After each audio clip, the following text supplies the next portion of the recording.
You're welcome to another interesting and amazing episode of Afriwoman on iBrandTV. Afriwoman is a show where we profile the average African woman, her pride, her prestige, the courage, the strength, and of course the challenges. My name is Margaret Obara. And yes, we have an amazing person with us to discuss more of her lifestyle, her journey towards success. But you'll miss her after the short break. So stay with us.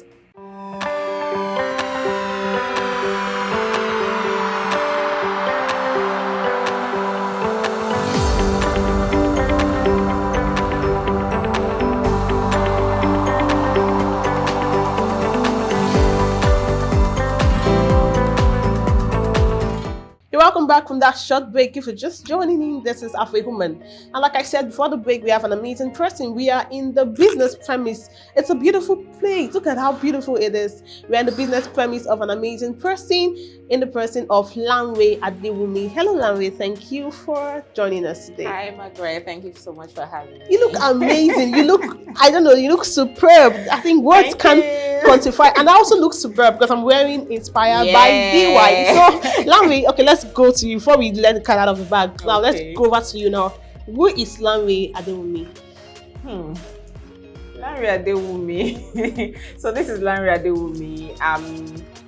An average African woman, Nigerian woman, a Yoruba woman. I'm a mom, a wife, and I'm a businesswoman, and of course, I'm a strong woman. Oh, strong woman. You said you are the average. Are you sure you are average? Because you're looking like you are, you know.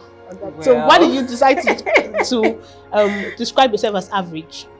Well, because average in the sense of, I feel like everybody has shortfalls here and there. So yeah, I would just like to say I'm an average woman because I have stories that people can relate with from whatever walks of life that they belong to. So we'd like to hear the stories later on. But then before then, now we'll talk about educational background. You are into the fashion, you design what you were, yes, and what I'm wearing too. And so what's the story behind your growing up and educational background and moving into designing? Wow, that's an interesting question. Okay. So actually, I've actually always wanted to do fashion. Actually, I remember that when I was in senior secondary, SS2, SS1, I used to tell my dad that, okay, so when I finished from secondary school, I was going to either travel to the UK to study fashion designing or I would study theatre art. So it was two things for me and I was never changing them.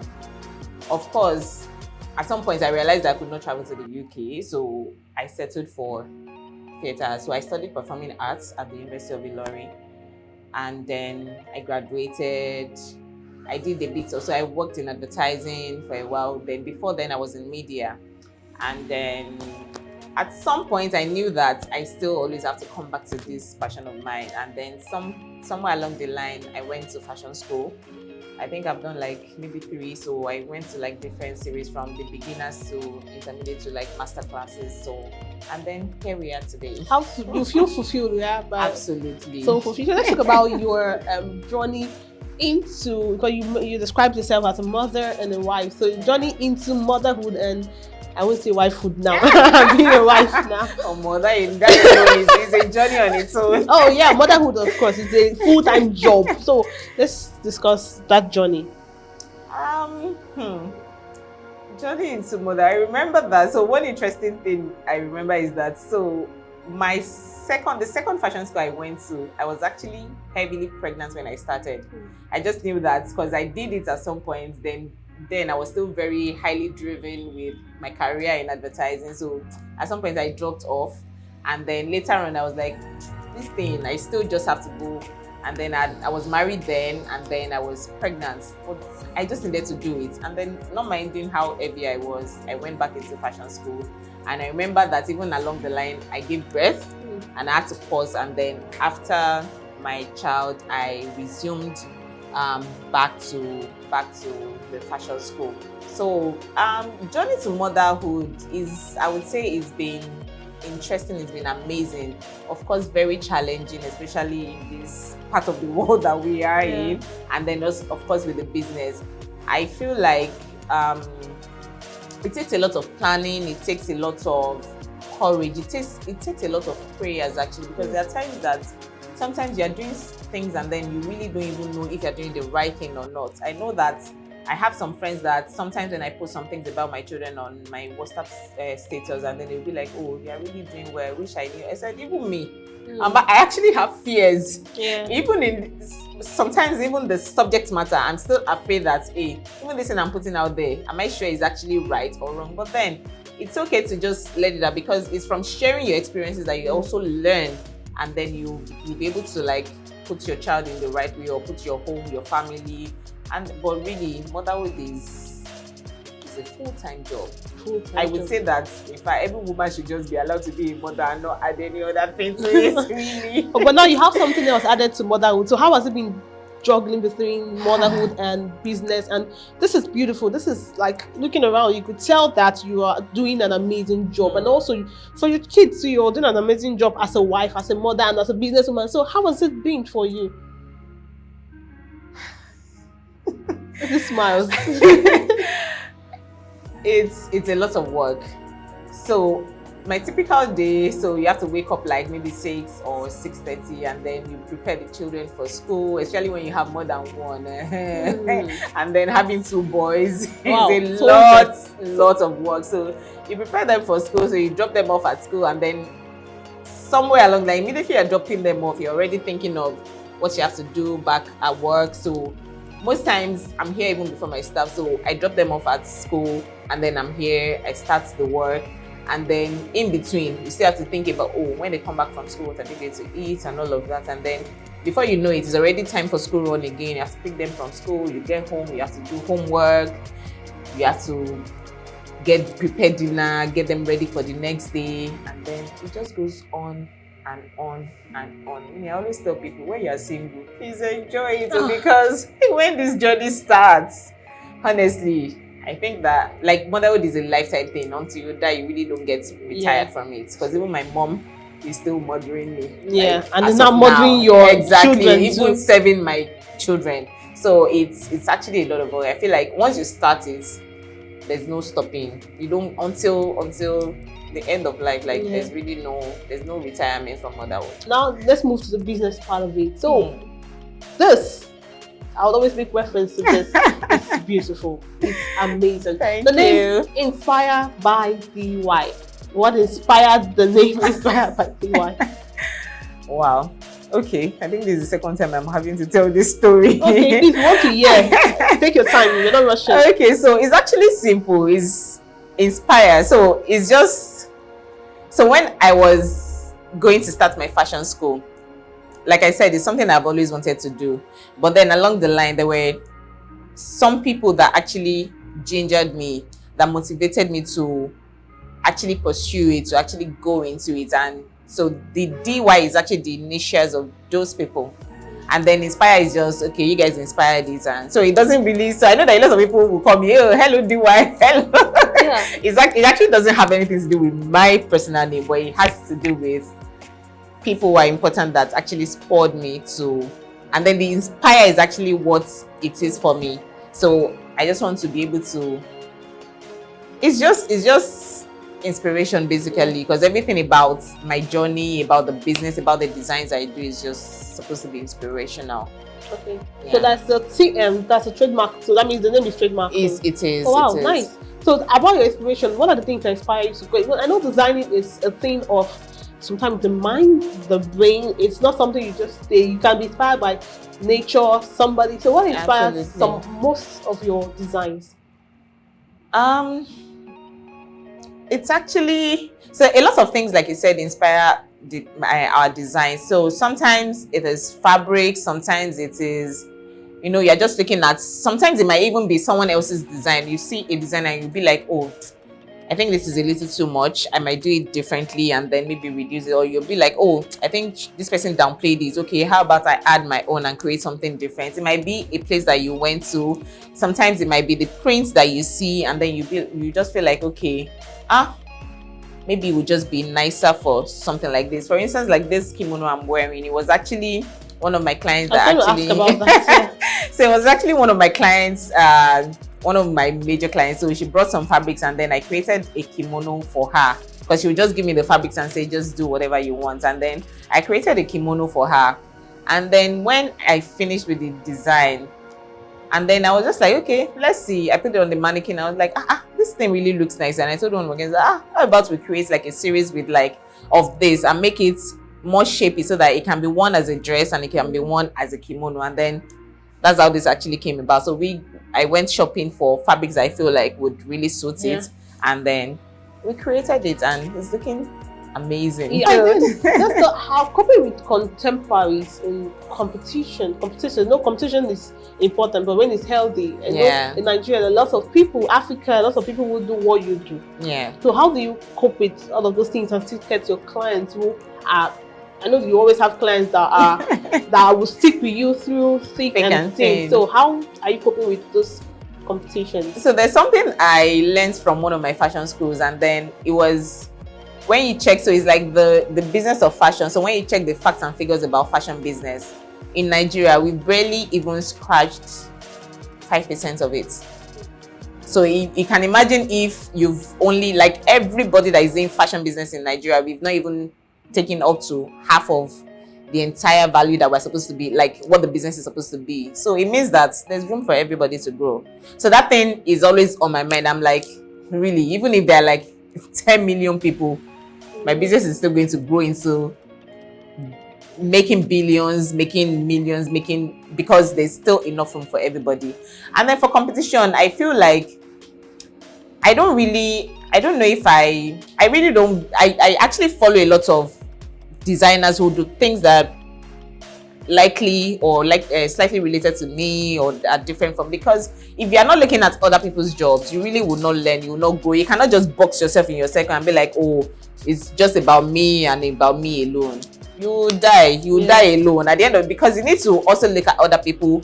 Because education really, basically, when you look at other people's, you try to learn from maybe their mistakes or even their strengths. You pick one or two things from them, and then you'll be able to add it to yourself, and then it helps you grow. It's the same way you learn from big people, that you learn from even people that are coming up. There are things that you even learn from people who are just like starting from yesterday, because really where everybody gets their background checks from is different. So the fact that even you don't probably practice anything in fashion, you might actually have information that will help me, that have been in fashion business for a bit. Do you understand? So I am someone that is always open to information. I'm always open to this money. We go make them together. We will grow together. Last, all of us go do all right. Exactly. All right, then I'm just about to call you DY again, but then Lami would come back to you after the short break. Okay. All right, we'll take a short break now. When we come back, we have more interesting conversations with Lami Adewumi. So stay with us.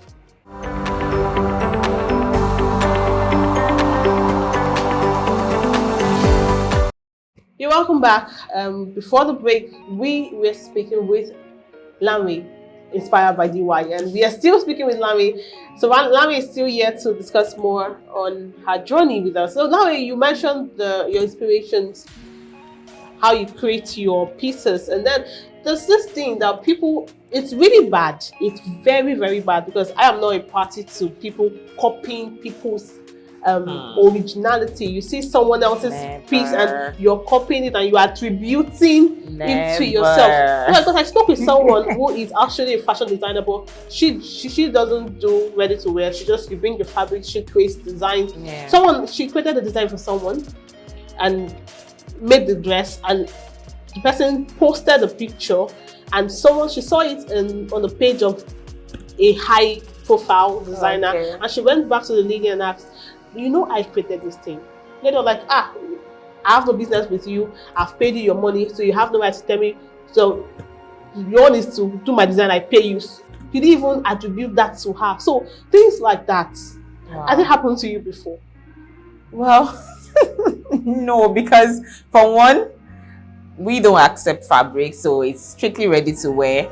And so even if it is not some of our ready to wear, because there are times that we make custom pieces, but like I said, it has to be designed originally by us. So like I said with the story of this kimono, so I have clients like that would just say, okay, so take my fabrics, and we only have a few of those. So even if I'm collecting your fabric, the design I'm giving to you has to be originally from me. So I don't I just feel like it's just a lot of stress. How will I be copying somebody? Because at the end of the day, it can never be like, it's either going to be better or not even as good.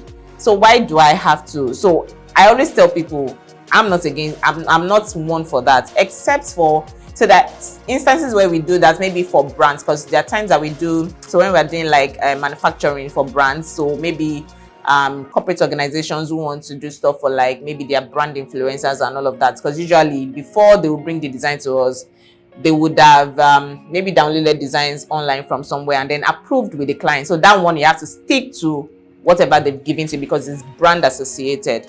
But apart from that, if it's an individual, I don't. So it would not even, I won't even do it. Okay, because I think those things are not really so right. No, it's not even right. So even if you tell me that, oh, I have this design that I want, I'll just say, so maybe if you're not even sure what you want to create, I'll say, send me pictures of the ideas you want, and then from there, we'll create something else. It's okay to have ideas. It's okay to have your mood board from different people's works. Obviously, even my work, somebody is going to pick it and do something else with it. Some people will even, but then just bring the ideas and then we now create something different. Like I said, you can either up it or reduce depending on how you feel at that time. But then recreating somebody's original work and then not giving them credit for it, I don't think it's nice. All right, now look at the fashion industry in Nigeria.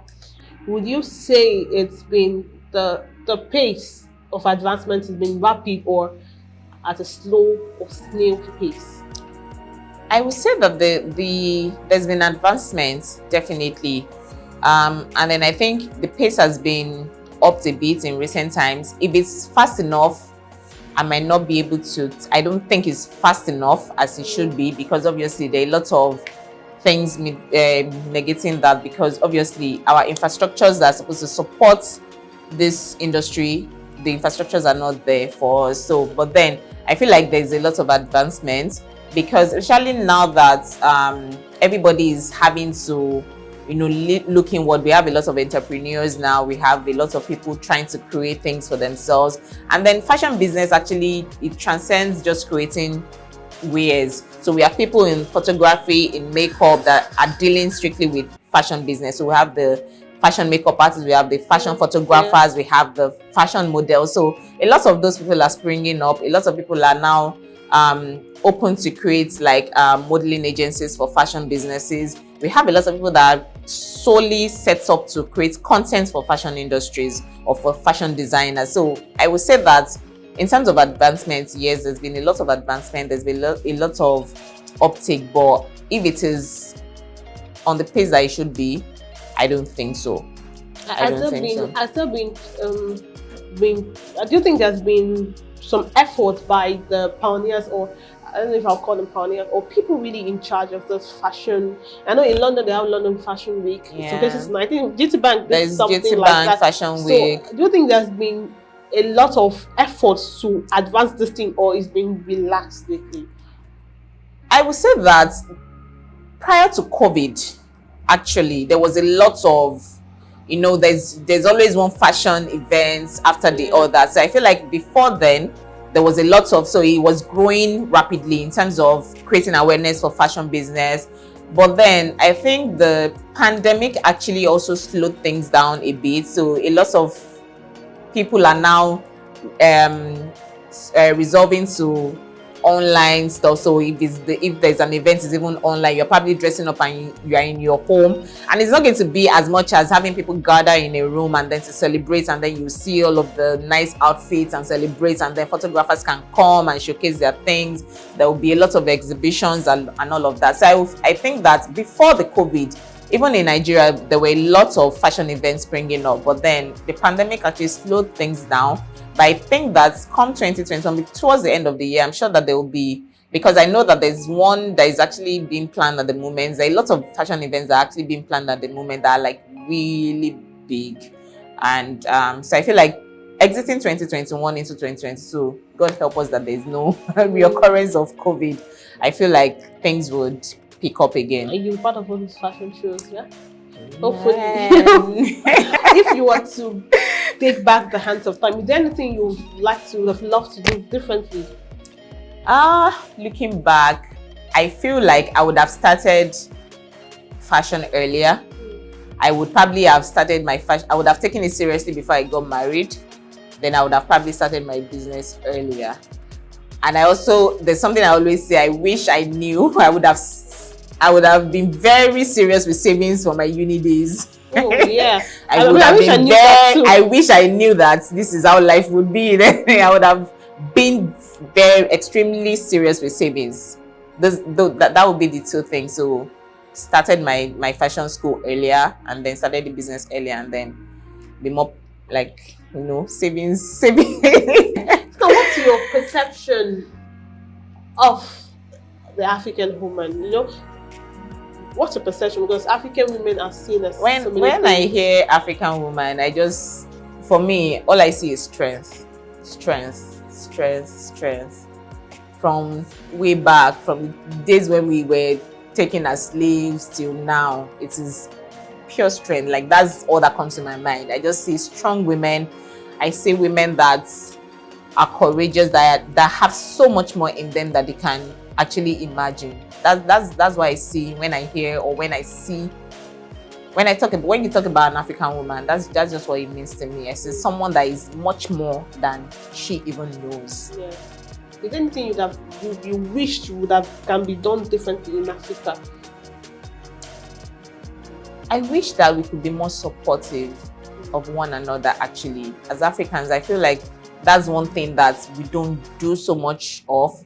Maybe back then when it was more communal, but I feel like even back then it was not as, because I know that maybe in the Western world there's a lot of, yes, there's the enclosed structure, but then people always still look out for one another. You see, when you move into an area, there's the culture of somebody baking something and coming to say, hello, I'm your next door neighbor, and all of that. But then in Africa, especially now with the old insecurity and all of that, people are even more withdrawn. You see someone on the road that needs help, but then you are already thinking that person is even a threat to your own life. Because I was telling someone the other day, I was like, even if I see someone in need on the road, for me to even stop and help the person, I need to also think first, what if this person was even there, planted there to endanger me? So there's a lot of insecurity, but I just wish that we could be more open to supporting one another. We could care more for each other, for each other's safety, for each other's well-being. I feel like that's if we're able to do that, a lot will go better. Because if I have your back and you have my back, you can imagine how there'll be so many things that will just keep going on well for us. Really. Well, 1 minute to look at the camera and speak to an African woman. Just imagine that there are multitudes of African women looking at you and wanting to hear from you. What do you have to say to them? Okay, I will say to you, the African woman, I will say to you that you have so much in you than you know. I would say to you that you should believe so much in your dreams. Even if you don't have a dream yet, or you think you do not have a dream yet, look inward. There's so much inside of you that you can achieve. There's so much power inside of you that you know of. I feel like you should not let anybody talk you down. Rather, you should brace up. You should embrace yourself. Embrace the totality of you as a woman. And trust me, nobody can stop you. If you believe in yourself, nobody can say anything less or otherwise to you. That's just it. I need you to be an inspiration to people around you. Have that in mind, that you want to be able to inspire the next person or the next generation coming after you.